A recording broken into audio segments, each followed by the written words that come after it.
Welcome to another episode of the Obsessed with Pickleball podcast. I'm Jane. I'm obsessed with pickleball. And this is my 10th episode.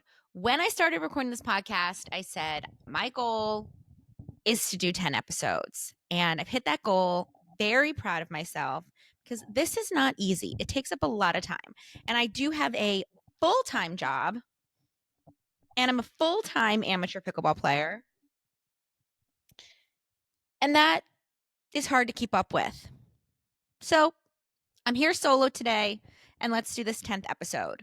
We are going to go over a few things. There was no tournament this weekend to recap. I am going to touch on the APP tournament. I want to quickly discuss Connor Pardoe's comments about the quote-unquote consequences that were given to Ben and Colin Johns when they left the last MLP tournament early. And then I want to get into this upcoming tournament, PPA Atlanta. PPA Atlanta is one of my favorite tournaments ever. A couple lore stories, a couple history of that tournament. There is a match in 2021 between Simone Jardim and Lucy Kovalova against Anna Leigh Waters and Leigh Waters. Gold medal match, goes 5 games. I think this might be like the real part of the start of that rivalry. And you guys, that rivalry was iconic. I'm looking back, and I think I was always talking about how I was a little bored of Simone and Lucy always playing the Waters. But then I'm looking back, and like some of my greatest memories were watching that tension. Because here's the thing. Lucy Kovalova does not like the Waters. It was so clear. A lot of these other rivalries, there's kind of like, oh, they don't like each other. You don't see a lot of like the two best teams just like genuinely like not liking each other as people. Now, as I say this, the same I think can be said for another rivalry that had a lot of history at the Atlanta. Another rivalry that had a lot of history at the Atlanta tournament, which was Matt Wright and Riley Newman against Ben Johns and Colin Johns. I do not think that Riley Newman and Colin Johns like each other very much. So that was a juicy rivalry. That did last forever. You know, I'm a big J.W. Johnson, Dylan Frazier fan. So when they pushed into that top 3, top 2 spot, I was happy. But again, I look back and like, oh, what I wouldn't do for another Matt Riley, Ben Johns, Colin Johns final that goes 5 games, and that is insane. We won't get that again, even though Matt Wright and Riley Newman are playing together in this week's PPA tournament, which we'll get into. The fact that Riley and Matt play together sometimes is so funny. You cannot write the roller coaster that we've been on with the two of them. I'll get into it a little bit when we talk about the PPA, what's coming up in this next weekend's tournament at Atlanta, but it's wild, you guys. Facebook was involved. Partner auditions were involved. The whole shebang. I want to call out a pickleball podcast I've been listening to a lot. And something I've been thinking about as the general manager of a pickleball facility in Santa Monica, California, is we talk a lot about, we saw the documentary, the pickleball documentary, and how it was really a look at the sport growing from like a game to a sport. The money coming in, it becoming bigger. And I had this moment where I was like, oh, the same thing is happening with paddles and with the facilities. It is so interesting right now in the world of paddles, facilities, and the sport as money's coming in. I think we're all still trying to figure out how this world, this pickleball culture of being for everyone, of being accessible. That's what everyone says about pickleball. Anyone can play it. It's accessible. And something that I always, loved about pickleball and was really passionate about was that anyone truly, you don't need to have a lot of money, can play pickleball. You truly you don't even really need any money. People will give you a paddle, won't be a good one, and then you can go to open play. Nowadays, lots of open plays you have to pay for, but there was a time when they were free. So I've been listening to this podcast and watching just a lot of the clips on Instagram. It's called Building Pickleball. Oh, sorry about that. I've been listening to this podcast and watching a lot of their clips on Instagram because pickleball is growing, and I'm starting to feel like the facilities and the businesses based on pickleball were before catching up to the growth of the sport. And I think now they're caught up. People know about pickleball. Facilities are popping up all over the place. Even in LA, there's a ton of there's a few indoor courts. There's a lot of new ones that are teasing that they exist. Like, oh, this is coming and that's coming and we're making this and we're doing that. And as someone who runs a facility, maybe one day I'll just do a whole podcast about that with someone. It's not that easy to make these business models work because people don't want to pay for pickleball, but they also have nowhere to play pickleball. So it is quite confusing. So I see a lot of these facilities posting that they're going to open up.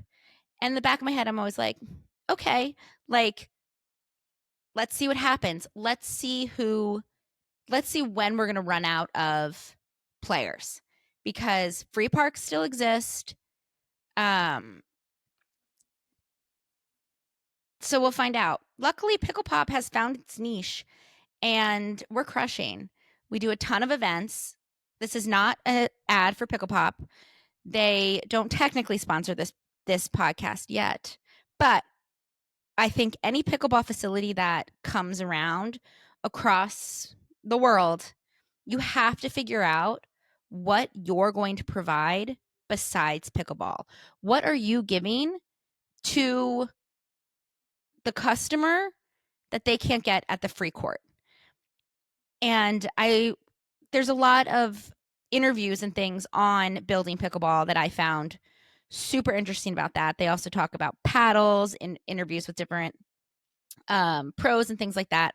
Anyway, that was just a shout out. And I think it's just something really interesting that I'm noticing as people are really, it's established now that there's money in pickleball. You see it with the PPA. We see it with paddles. It's crazy that people are going to spend the amount of new paddles we're going to get. And now I'm seeing it with facilities. So if you're looking for something interesting to listen to, I would hit up Building Pickleball. I very much enjoyed it. Okay, before we get into the pro game, I want to give you a quick update on my DUPR journey. Why did I do this? Why did I say this publicly? I don't understand. It's so hard. I'm playing in a tournament this Saturday, and I'm really excited about this tournament because I want to have fun and I want to have a day of pickleball, and I want to play with new people. I want to have a bunch of matches. We're playing at this facility. Ironically, or I don't know if that's irony, but whatever the right word is, one of the new facilities in LA that everyone says is really, really nice. I haven't tried it out. It's pretty far away from where I live and where I work, so I haven't gotten out there yet. But anyway, I'm super excited about this tournament. And I just have to tell myself, it does not matter if you lose, but you guys don't understand. If I lose again, my DUPR will go down again.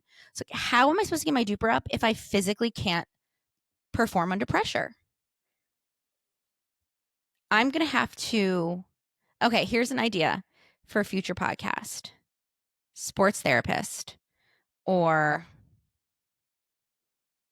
something like that. Specialist comes and does a therapy session with me. I don't know if I'll be able to publish it. It might be a little too controversial or personal or inappropriate. We'll see. But I have to do something this week to get me mentally prepared. I'm not going to have any time to practice. me and my partner aren't going to be able to practice this week. So I'm going to have to do some kind of affirmations or something. But I would love to win this tournament. Nothing would make me happier, truly, than turning on my microphone on Monday and being like, welcome to the Obsessed with Pickleball podcast. I won a tournament. Nothing would make me happier. I used to win so many tournaments, you guys. Ugh, I took that time for granted. Okay. Let's pop in quickly to the APP tournament. So we didn't have any PPAs this weekend. And I was like, great. It's my opportunity to watch some APP. And I was a big fan of the APP for a while. I supported them. I wanted them to succeed, and they are succeeding. They're making money. They have good players on the APP tour. I'm not debating that. But it really is the same people every week winning, even worse than the PPA, even less parity. And I was watching, I'm like, I don't know if I can watch another Will Howells men's doubles, mixed doubles win, Megan Fudge, Jillian Braverman win. I know they lose sometimes. So don't come at me and be like, oh, they won and they lost here. I already knew. And it's not enough for me to watch every week hoping like, oh, there might be an upset, so I'll watch. It's just boring. And I think Jill and Megan are going to ride out this APP thing for the long term. Bobby, I think so too. Yana Newell, Emily Cedarquist, all of them. I don't know what path Will Howells and Jack Munrow are planning to take. Will Howells cannot continue to say things like no one else could triple crown an APP or other things if he's not going to play PPA tournaments. A lot of people could triple crown in APP tournaments. If you're good at singles, you can. And that's fine. There are great singles players on the APP tour. So maybe other people can't win the singles, but they could win doubles. Put any PPA man in like the top 20 with Bobby Oshiro against the APP mixed doubles teams and tell me who doesn't win that match. But then, of course, you think, okay, Will Howells comes over to PPA. Who's he going to play with?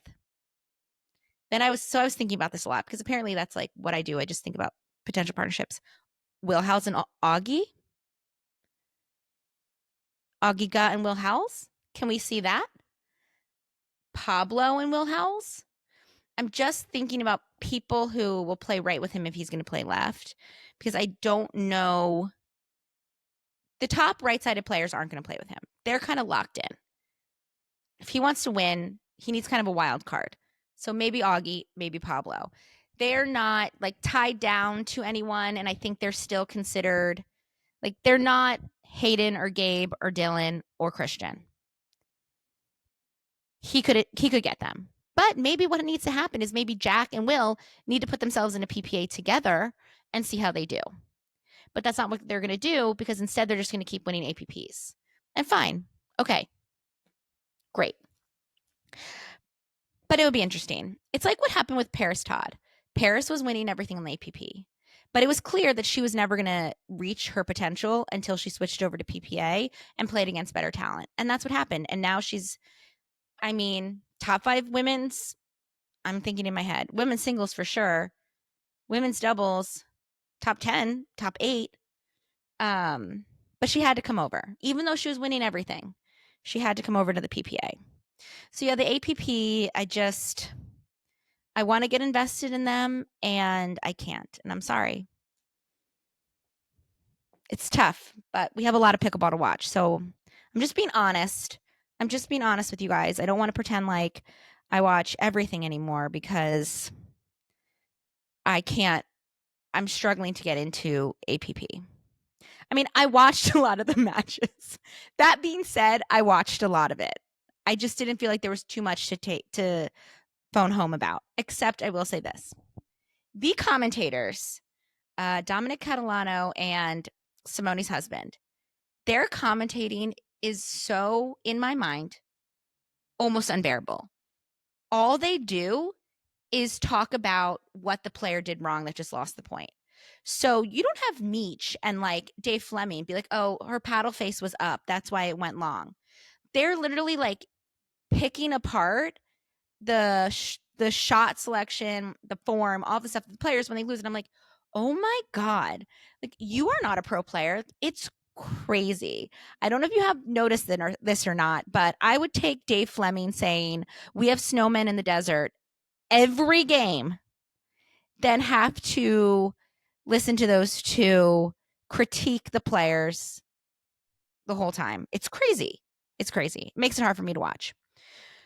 Okay, let's talk about the PPA. Something that I've noticed that the PPA is doing very well, and I want to give them their props. They are improving the tour all the time. I think building up these master tournaments is great. They have an individual Instagram just for Atlanta. They're building up on their Instagram like the storylines of Atlanta. I think it's going to make people want to go to that tournament more if it's such a big deal. Like, I like it. I also think that they're doing a really good job with their social media and their broadcasting and all of that stuff about making the players really feel like professional athletes. Like, they look cool. The players look cool. And I love that. Like, it is starting to become a good sport.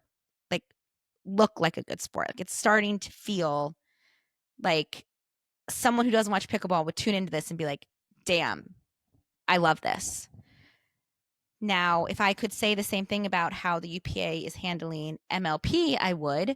But it seems like every decision that's being made for MLP is making it worse, and every decision being made for PPA is making it better. So, speaking of MLP, I quickly want to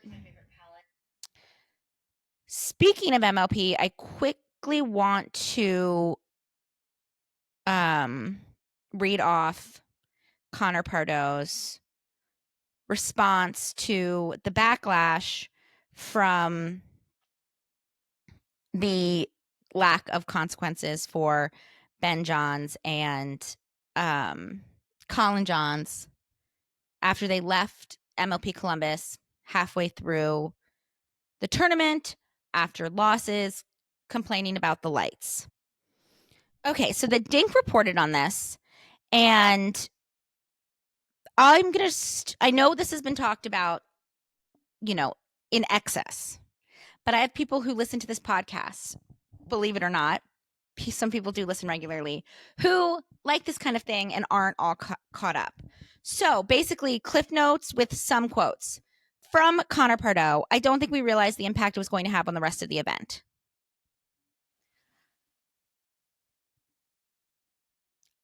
I already speechless. What did you think was going to happen when half of a team left in the middle of the event? It would have a trickle-down effect to every match they played. Okay, little backstory, blah, blah, blah. So, Connor Pardoe was not there, but Samin was. And apparently there had been conversations with Connor and between Connor and Ben about the lights leading up to the decision. Ben texted Samin. They met. Ben said the courts were too dark. He's tried to play through it. They lost to the bouncers. And basically, Samin said, okay, you can pull out. This is the quote. Ben felt uncomfortable. He was unable to locate the ball. He wasn't able to perform to the best of his ability. Let me unpack that sentence. He wasn't able to perform to the best of his ability. Okay. Like, then perform to the best of that situation. Everyone is playing under the same conditions. Everyone. There's tons of times when there are issues with courts or with facilities that make it so you don't play with the best of your ability. But your not best is still better than most other people. So show up for your team. Like, that's crazy. And I'll say it again. Let's say you say, okay, I can't contribute to the team because I can't see. Okay, you still stay in or on the team and you let the sub go in. If this was I don't feel safe playing thing, okay, You still cheer for your team and you let the sub go in. Okay. Now they're saying, going through the article, there was a lack of communication. The article says Ben and Colin weren't explicitly told, for example, that they should stay on site and support their team. That expectation was left for interpretation, and the league was under the impression they would remain in Columbus and root for the Hogs. If this is true, I agree with it. And the league should not be responsible for telling Ben and Colin to stay and cheer for their team. But this is why I would love to hear these conversations. So Ben says to him, I can't play. And they're like, okay, don't play. But you and Colin both not playing, there's no one to take your spot. So obviously they're not just going to like sit on the bench as if they're protesting, they're going to leave. Like, none of it makes sense. Can you imagine Ben and Colin pull out because it's too dark, and then they just sit on the bench and watch their teammates play? Like, none of this makes sense. But ultimately, the league shouldn't tell Ben and Colin to support their team. That's just 101. It just shows that there is no leadership on the Hogs who are caring if the Hogs win or not. There's no coach, there's no manager, there's nothing. So ultimately, Ben loses $60,000. Colin loses $18,000. Therefore, Ben Johns makes $15,000 a match. So that match where he didn't try at all, he still made $15,000. There was no fine. There was just no payment for work. So I just want that to be clear. Nobody was fined. They weren't paid when they didn't work. If you don't go to your job, do you just not get paid for that time? Or are you in trouble? Or are you potentially going to be fired? This is the craziest thing. Then they send out a memo to all of the UPA players that says, you owe it to your fans, broadcasters, partners, and most importantly, yourselves to give 100% effort each and every time you step on the court. Instances of lack of effort in both PPA and MLP events have occurred and are not isolated incidents. We are nipping this in the bud now so that this does not become a trend or theme. There will be zero tolerance for this behavior. What? You should not have to tell your players to try. That's not how it should work. Like, there needs to be incentives. So the PPA is not going to really have this issue. If somebody goes to the PPA tournament and they don't want to try, okay, they're just going to lose and get knocked out the next round. If you are an MLP team and you don't try, there's no consequences for you because the teams aren't made up in a normal way. Their salaries don't change based on their performance. So if you're on a losing team and you want to play well, you pretty much would want to play well so that at your next contract negotiation, you can get a better contract. But that doesn't work for them. So why would they bother? Why would someone on a team that has no chance of winning almost all of their matches try? Maybe they try against teams that they think they have a chance against, but what's going to make them give an effort? And this comes down to the fact that the way that the teams are set up now, with the auction, with no relegation.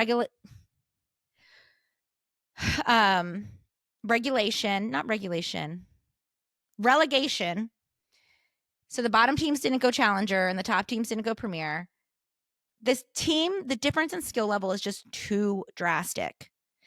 I don't know how it's going to get fixed. We need more good players, but there is no incentive for teams to try, and that's messed up. But this is just another example of decisions being made to make MLP worse, and while they're making decisions to make PPA better. But let's talk about Atlanta. So we know Atlanta has a lot of history. 2021, Simone Jardim, Lucy Kovalova play Anna Lee Waters and Lee Waters. Absolutely iconic match. You need to watch it. Goes to 5. This is like the start of that rivalry. It's a great rivalry, but the outfits are iconic. The dress that Simone's wearing with like the patchwork, I could recognize it a mile away. If I saw someone wearing it on an open play court, I would know that was Simone's dress in 2021. I feel like I could wear it as a Halloween costume, and enough like diehard fans would be like, "Whoa, where'd you get Simone's dress?" And you have to look at what Annalie and Lee are wearing. So before Annalie signed with Fila, and I guess Lee signed with Gucci, I don't know, they were with this very random clothing brand that put a lot of like jungle animals on all of their clothes. So they always matched exactly. And they just had the strangest outfits. And you'll see one of those in that match. And then it's the first time in Atlanta that Matt Wright and Riley Newman beat Ben and Colin Johns. The start of an iconic rivalry. So let's see what we have this time around. Men's singles. Men's singles probably has the most chances for upsets. The matches are really good. I think the athleticism is on display. I think if you've never watched pickleball and you watch that, you're like, oh, snap, that's some really good pickleball. But I still don't find myself getting too hyped on it because there is a thing in pickleball overall, but I think it feels bigger in singles because singles is just not always, it gets a little monotonous. There's just not like partner drama. I don't relate to it because I don't play it. Anyway, I really believe that the year-end championship tournament could be made to have more weight. If it was me, I would make that tournament like a huge cash prize. I wouldn't make big cash prizes for every week. I would make a huge cash prize for the championships at the end of the year. I would make a big prize for you get there, you get money. You win every match you win, you get a little money. You make it to the playoffs, you get more money. Like very tiered like the tournaments do, but like substantial. I want these players to be fighting for their spot in the championship. And I think that what's interesting about it in men's singles is if there's incentive just to get to that championship, like a lot of financial incentive, then you're fighting to be top 8. So in men's singles, that top 8 can go a lot of directions, you know? And it might be 6. No, I think it's 8. So maybe when you're on the cusp, let's say that we put Fed and Christian and Ben, maybe, and Hunter, Connor, maybe Gabe gets up there, some good singles players.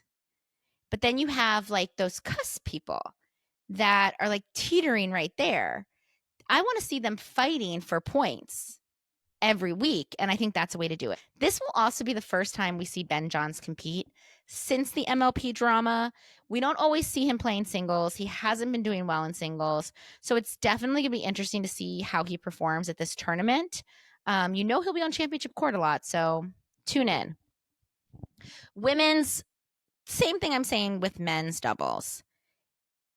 You can't beat Annalie Waters. Let's say she gets beat once this year. Maybe once. I don't know.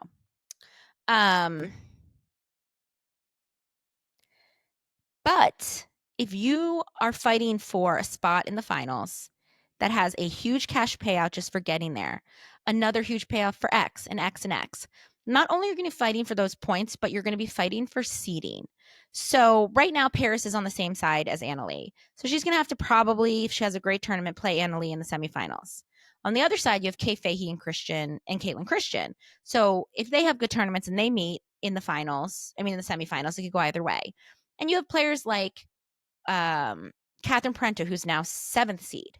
If there's a huge prize and you need to be top 8, 6 or 8, whatever, then she has to fight just to make it to the quarters.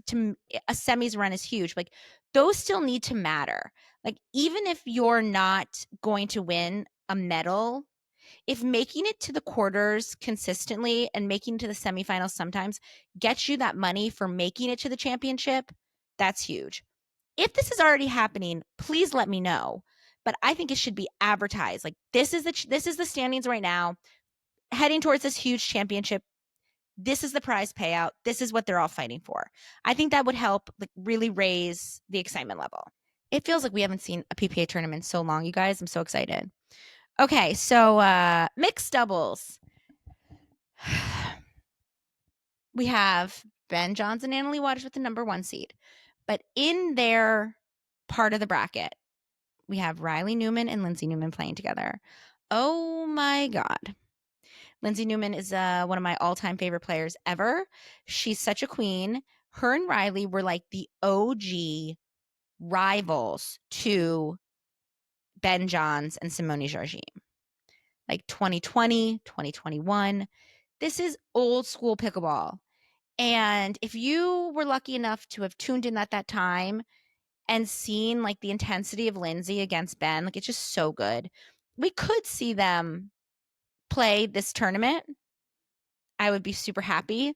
They would need to get to a quarterfinal.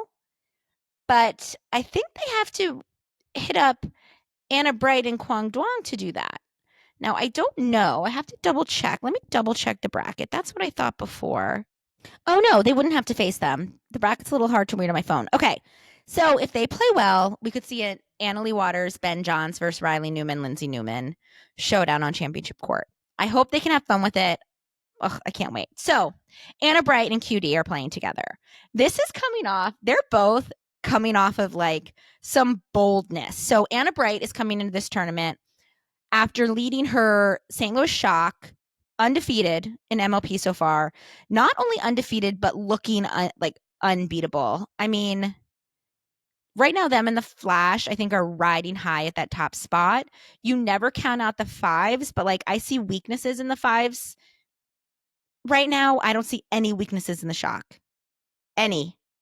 I mean, if Gabe and Kate Fahey are winning doubles, then that's dangerous. Now, do I think that this team's never going to have to go to a Dream Breaker? Of course not. I think they're going to probably see a lot of Dream Breakers, but they have a great Dream Breaker team. Do I think that they will win every single match? No, but I think that they look really, really, really, really good. But it's not just, and Anna Bright is coming in after leaving her partner, Rachel Rohrbacher, to play with Annalie Waters. And we will get into that. But she's coming in with a lot of confidence, a lot of bravado, and I think she's going to have a really good tournament. QD is also coming in off of some big news. Okay. He just left Selkirk to sign with Kwang Duong. Is also coming in after a big announcement. He has left Selkirk for a new company. He has a signature paddle, Saipic. It's an Asian company. His dad hilariously said in an interview that $500,000 is too small and that the money that they have in Asia doesn't even compare to what we have here. So he is going to get a big contract with this new company, and he's going to be playing with his new signature paddle. It's going to be a lot of fun. Honestly, I'm looking right now, and these paddles are really cute. Like, I'm pretty into the aesthetic. So if this turns out to be that good, sign me up. Not that I'll be able to tell if it's good or not, because he's just going to hit it harder than we could ever think anything could ever happen. But the two of them coming in, top of their game, top of the world. I don't know if Kwang's at the top of his game. I don't know if QD's at the top of his game right now. I've seen him play better, but maybe he'll come in here and make something happen. Other mixed teams to look out for: Catherine and Fed should make it to a semi if they can just get through James Ignatowicz and Hurricane Tyra Black, and Hunter Johnson and Vivian David. I think they should be able to do that comfortably. Tyra's the wild card for me in that situation. I think she needs to get a new mixed doubles partner. On the other side, I think we're going to see a Georgia Johnson, JW Johnson versus Christian Alshon at a Tuia Natoa. That was good. And the final will be interesting. I mean, honestly, at this point, Ben and Annalie lose. So I think I would love another Georgia J-Dub ALW Ben showdown. I kind of think like, if they beat them again, like 2 tournaments in a row after AL makes like a big thing about leaving Catherine, I will just die of it being so funny. Okay, let's move into genders. Men's doubles. Matt Wright and Riley Newman playing together again. You guys, it's so funny. It's so funny. When Matt Wright and Riley Newman were going head to head with the Johns brothers all the time, it was like they were top of the world best friends. Big trash talkers, very chirpy. Then you have J.W. Johnson and Dylan Frazier switching over from the APP Tour. When they were on the APP Tour, you guys, that was such a good time for pickleball. They start beating Matt and Riley. They never beat Ben and Colin Johns. And honestly, I think that probably haunts them. And it haunts me too. I'm okay with them separating because their partnership had gotten a little stale. People knew how to beat them. People have fast hands now. You need to mix it up. But the fact that they never got to beat the Johns brothers is a little heartbreaking. And they probably will never get that chance again. So that's just something I'm going to have to grieve about. But anyway, Matt and Riley, they start losing to J-Dub and Dylan. And this is when J-Dub and Dylan were at the peak of their bromance, like BFFs, like freaking out every time they won. So fun.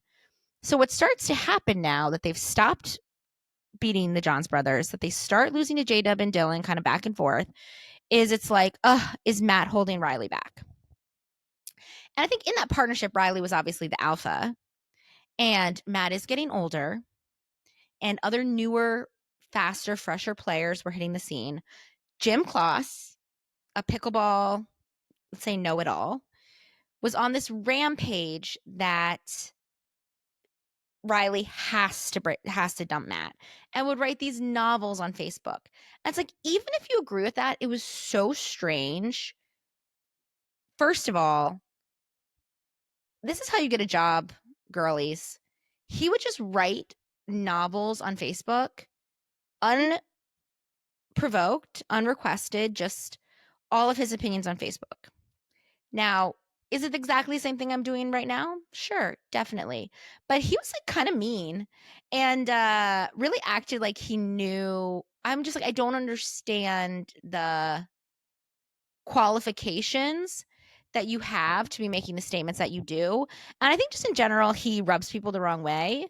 So there's this one time that he like really goes off on like all the ways Matt's holding Riley back.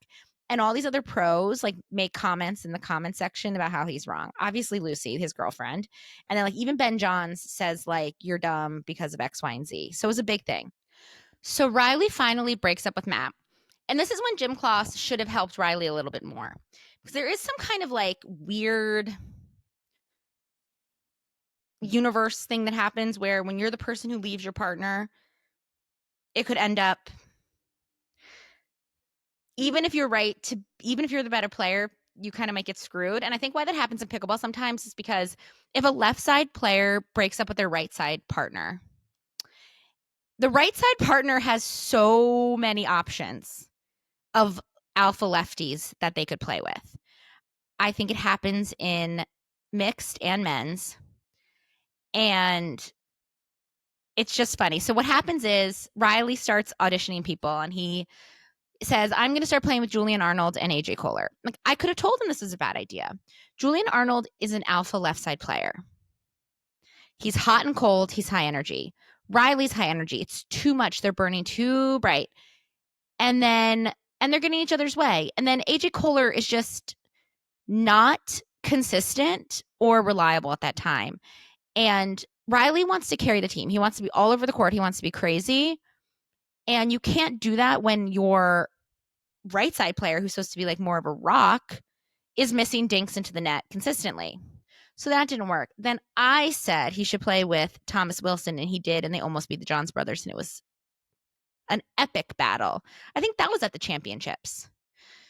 Anyway, then we know that Thomas had his health issues, so Riley kind of is out in the cold, and he hasn't been able to find like a strong partner because he took time off last year. He kind of fell off the grid, and all of the top men partnered up, and now he's playing with Matt, and it's such a full circle moment. So once they broke up and Riley was like looking for his other partners, Matt was getting asked by other left side players to come play with him. And he was going farther than Riley almost every tournament right after they first broke up, because he would play with another like top guy. And all he had to do on the right was make dinks, have fast hands, and he could do that. And then the left side player does his thing. So it was actually kind of funny. Okay, what else do we have in men's doubles? I think the top teams are going to stay on the top. I think Hayden, Patrick Quinn, Federico Stackstrud, Gabe Tardio, Ben Johns, Andreescu and Christian Alshon are going to stay in those 1, 2, 3s. I think Dylan Frazier and Dekel Bar will be the fourth team in the semis. I think it's going to be chalk, you guys. But yeah, because here you have JW Johnson and CJ Klinger, who could have good days. They have to face Hayden and Fed. Potentially, they could win that matchup if CJ's playing out of his mind. He might be coming into this tournament like really hungry for a win because he was sick at MLP and didn't get to compete against his hometown crowd. So maybe we can see that. Yeah, and then QD is playing with Hunter Johnson, so that is interesting. Then we have here James Ignatowicz with Colin Johns. What is also funny about that partnership that James is playing with Colin is that when Ben and Colin were playing together, not last year because James was kind of on the downward spiral, but the year before that, when talk first started happening of Ben needing to leave Colin, people were like, "Oh, should James Ignatowicz be his partner?" And like, oh, should James like focus on the right side? Like, could James be Ben's new partner? And now he's playing with Colin. So that's interesting because it's definitely a different situation to be in, being Ben Johnson's new partner or Colin Johnson's new partner. There's definitely a chance. Well, Matt Wright and Riley Newman could very likely play Connor Garnett and Tyler Leung, and that will be juicy. Tyler and Riley don't like each other. I don't think Tyler doesn't like Riley, but there's like an interview clip where Riley says he doesn't like Tyler. So that could be chirpy for sure. But I do think whatever one of those teams faces Ben Johns and Gabe Tardio is in trouble. I think this might be the week that Ben and Gabe kind of solidify themselves more as the top men's team. I think we're getting to that. I think Gabe is getting better and better and better. On women's doubles, Catherine Prento and Rachel Rohrabacher with the number 1 seed because they have the most PPA points. And on the other side of the bracket, Annalie Waters and Anna Bright. New teams. 2 partnerships that split, and they went with each other's old partner. But I think it's smart that Catherine and Rachel are partnering up, and here's why. Combining, 1, there was no one else for them to play with. 2, combining their points to secure that number 1 seed is huge for their first tournament together. I don't know if they'll make the semifinals. I think that they're gonna have to face Jessie Irvin and Lacey Schneeman or Maggie Brasha and Mary Brasha. Do I think they're better than those 2 teams? Probably, but this is their first time playing together, and anything could happen. But if they make it to the semifinals, great. Also on their side, they're going to have to face, if they want to make it to a final, Jackie and Jade Kawamoto, Kate Fahey and Tina Pisnik, Lucy Kovalova and Leah Jansen. That is a tough part of the bracket all around, like all good matches. And I think any of those 3 teams could beat Catherine and Rachel.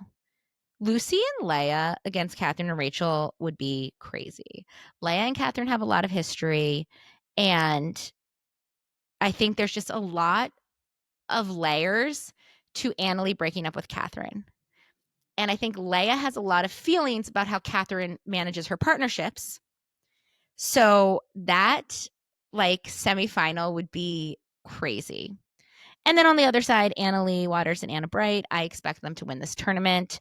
They have history playing together. They're the top 2 women's players. I don't see, when I originally saw that Rachel and Catherine were going to get the number 1 seed, I was like, oh, it is going to be tough over here. Oh, and I'm sorry, I misspoke. It's not Jackie and Jade Kawamoto. It's Georgia and Jade Kawamoto. So they'd have to get through that team, which is scary because you know that Georgia is playing at the top of her game. We will see left side Georgia with it, which is interesting. I kind of think she's become a right side queen. And then on the other side, I think that Annalie and Anna Bright actually got an easier part of the bracket. They could have to face Vivian David and Etta, or in the semifinal, they could see Hurricane Tyra Black and Paris Todd. Of course, Tyra just beat them with Georgia, and her and Paris are a really, really strong team, but I don't think they have the firepower to compete with the speed and the hands of Annalie and Anna Bright. Like, I would have liked to see Georgia and Tyra against them, but we will in the future, I'm sure. So it's going to be a sick tournament. I'm really, really, really excited. I'm definitely most interested to see Ben Johns' attitude. If Catherine and Rachel can show up, if they're either going to be nervous or they're just going to be so vengeful that they play their best. And I'd love to see another tournament with a lot of gold medals for Georgia Johnson. But then there's that. Okay, I think that we have covered it all. Another fun weekend ahead of us. I'm going to be watching pickleball all weekend. I'm going to be playing in my tournament on Saturday. So hopefully I have a lot of good updates for you. And yeah, see you on the next one. Oh, I'm sorry. Do not forget to like and subscribe to this podcast. Follow me on Instagram, Obsessed with Pickleball, and on TikTok, Obsessed with Pickleball Pod. Okay, see you on the next one.